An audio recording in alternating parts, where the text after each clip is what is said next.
Okay, it is Thursday, the 15th of February. It's a year in a motorhome, and today's a bit of an interesting one for the video because whilst the weather's been kind of all over the place, I think this is the first time it's actually been raining when I've been doing a video. So that's obviously a consideration for living in a motorhome. I mean, I'm not going to do anything different about it, but ultimately I'm intimately connected to the world around me, so when it's raining I'm really gonna know about it, and that has affected my sleep in the past and sort of still does. Where I stayed last night, didn't get the best night's sleep. It was a bit of a ridiculous place to stay, to be honest, but I tried it out. So the sort of, I suppose the tip I would have, or the thing that's really helped me, is some earplugs. I was just wondering. No, I've not got the. I know they're upstairs in the upstairs bedroom, but yeah, I just searched for kind of the best earplugs on Google, and there was some different articles sort of reviewing top 10 earplugs, and I just chose the ones that I felt were most relevant to me, and also not wanting to spend a shed load of money on noise cancelling ones. So yeah, it definitely helps to deaden the background noise. Although it didn't help that they don't stop the noise. So if somewhere where there is like noise, I mean, if rain is potentially consistent, running water, like if you're near to a river or the ocean, that's consistent. It's when it's like cars driving past, completely inconsistent and random. That's the sort of stuff, or people talking as they walk past, or cars stopping, or car doors shutting, and all that sort of stuff. That's the sort of stuff that does wake me up and does disturb me, not psychologically, just physically. So yeah, that's sort of the weather's definitely a consideration. But as far as stuff that's gone on today, Oxwich was back at the garage, this time for something that was like pre-planned, which is a yearly service and a yearly MOT. So I'm okay with that, and it really needed doing. All the filters changing. Chris said they were just horrendous. So that's all good. And I have been noticing when it's darker and people's headlights are on, that is basically, I've been noticing that the sort of smoke coming out of the exhaust that isn't normally noticeable, but obviously when headlights are kind of shining on it, I can really see it out the side, almost like I'm driving through like on a really rainy road and there's spray coming up, which that is not good at all. So I'm hoping the service and the change of all the filters will help to sort that out to a certain extent. So yeah, that's all good. And then there is still, I'll probably not mention this on any of the previous videos, but one of the things that needed fixing last year was this really loud creaking noise whenever I turned the steering wheel, or whenever the motorhome would sort of roll going over bumps. Chris changed one thing, then he changed the whole front suspension, and the creaking noise has almost gone away, but now there is some creaking. So which is to do with the bushes at the top of the suspension, where the strut brace sort of goes across from one side to the other ultimately. So that's something else to do, but I don't think it's a major job, which is good news. So that's okay. The other thing about living in a motorhome is I love reading. I previously had like not a library as far as like a big room with as a library, but a big shelves like floor to ceiling full of books. I absolutely love books, and that was one of the things I had to downsize, and gave away a lot of books to charity. So there's a consideration about books. Now basically the books that I have now, still love books, still got a few that were the ones I kept, but basically just in this one cupboard are my books. So that's now my library. So they're all the books I would keep. So that's kind of all the space I've got. And then Arthur has got a similar space.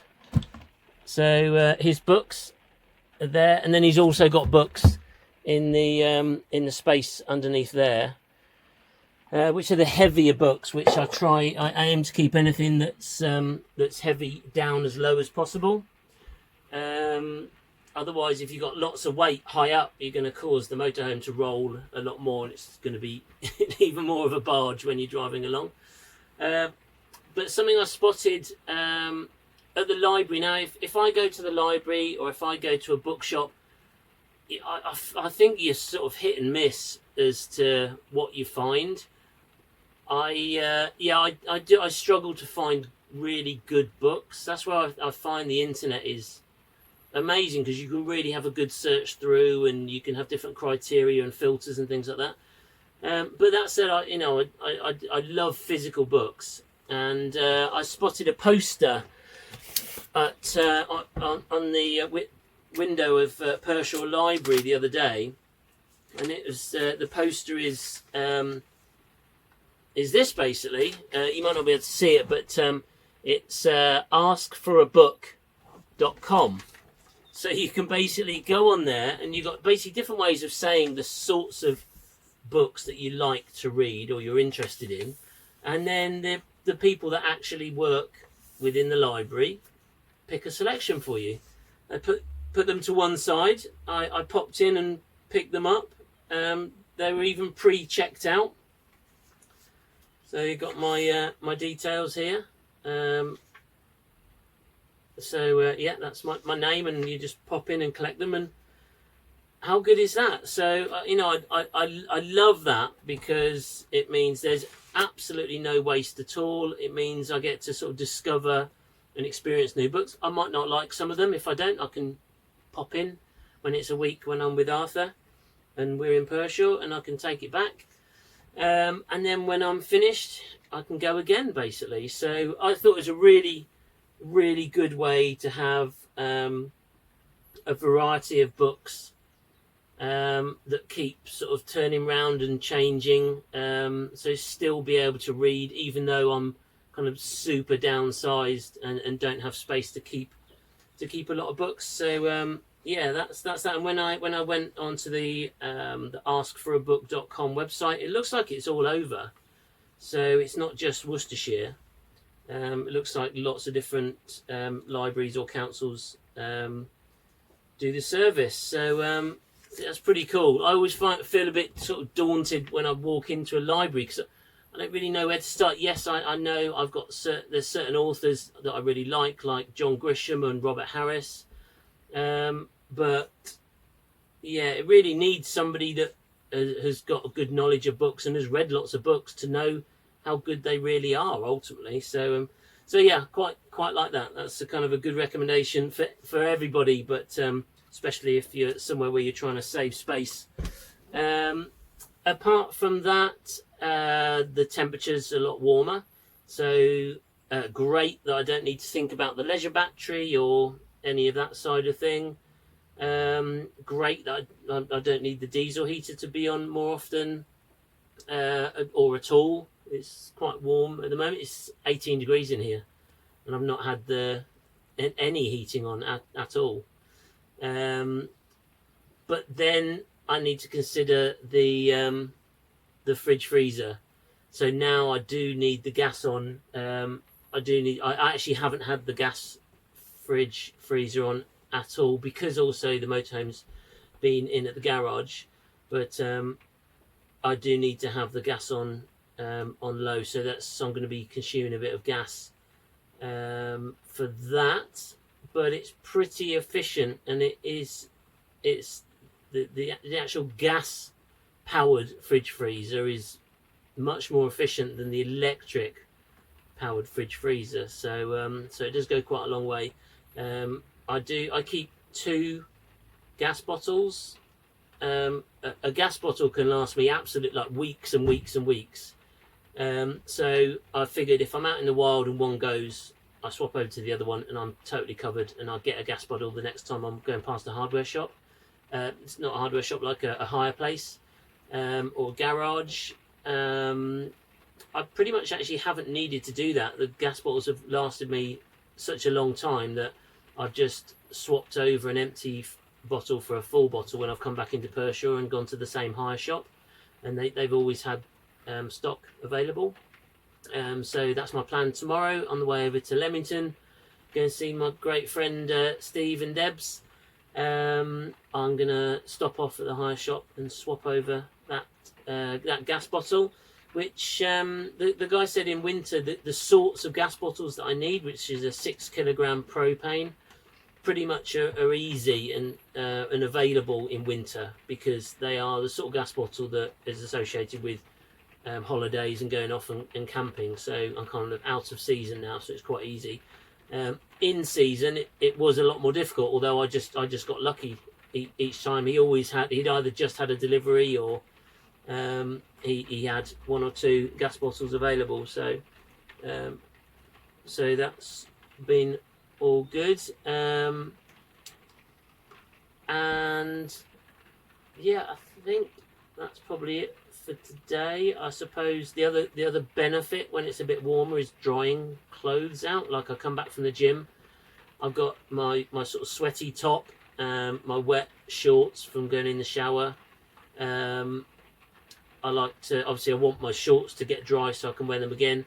The sweaty tops or pants that I've worn while I'm working out, I always hang them up because I don't want to put sweaty, wet clothes in the cupboard up here in the bag, which is the bag that I then take to the laundromat.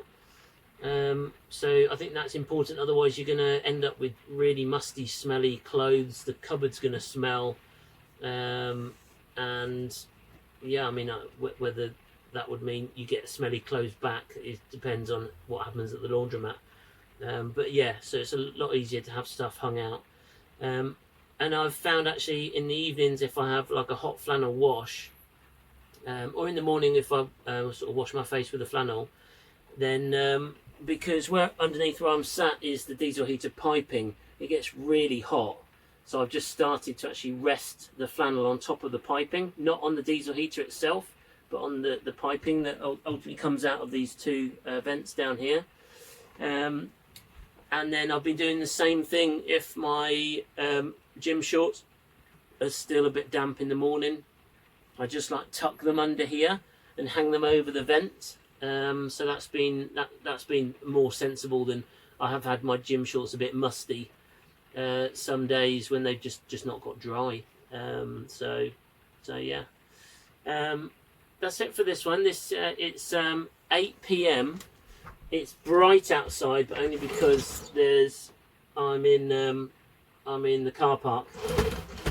So there's basically like a really bright lamp post just above me. Apart from that, it's still dark. There's not a lot to see at night. The world's definitely taking its time to get a bit lighter in the evening, although it is definitely starting to get lighter in the mornings. Not quite at 5 o'clock, that's still pitch black, but yeah, the sunlight is creeping up on us. I'm really looking forward to having a bit longer days. Although I think I probably will miss the darkness of now, because now it's actually nice for it to be dark. I'm in the motorhome, I'm settled down, I'm in my home. When it's dark outside, I can pull the blinds down and feel like there's privacy, ultimately. It's also been nice through winter. Everywhere I've gone is just, there's no one there, or very few people there, so had lots of really lovely places to myself, ultimately. Although it is a little while since I've properly been out in the wild because of getting work done on the motorhome and just other reasons needing to stay around Pershore or go over to Leamington. I just haven't been out in the wild, so I'm going to do that. I'm going to have a proper expedition. I'm going to actually go and do the sort of the tour that I wanted to do over New Year, but didn't do because of getting really ill, and then also all the storms across Wales. So I'm going to do that. I'm going to drive from here. Kind of after I'll go to school on the Friday. I'll drive over to Dalgethley, and I kind of picked a place properly in the wild that's right next to a big lake. That there I can do a 4 mile run. I'm pretty sure it's actually 4 miles there and 4 miles back, or it might be 4 miles there and back. Right in the foot of the Snowdonia Mountains, round the back of Cadair Idris.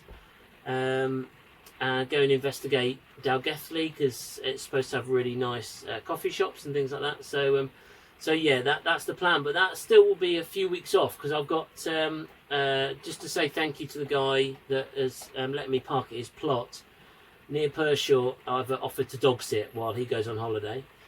So that's going to be interesting. Actually, I'm a bit nervous because I've got my space is a little haven and it's very small. And when I'm with Arthur, we've lived and sort of evolved our life together in this small space. So absolutely perfect, kind of no issues at all. But bringing a dog in of a reasonable size, not a large dog, but it's not a small dog, it's going to kind of break up my equilibrium. But I'm also keen to do things I don't necessarily want to because it puts me out of my comfort zone. And it's just good to have these new experiences. So yeah, we'll have to see how that goes basically. We'll be doing a year in a motorhome video diary with Sunny the dog at some point. So there we go. All right, that's it for this one.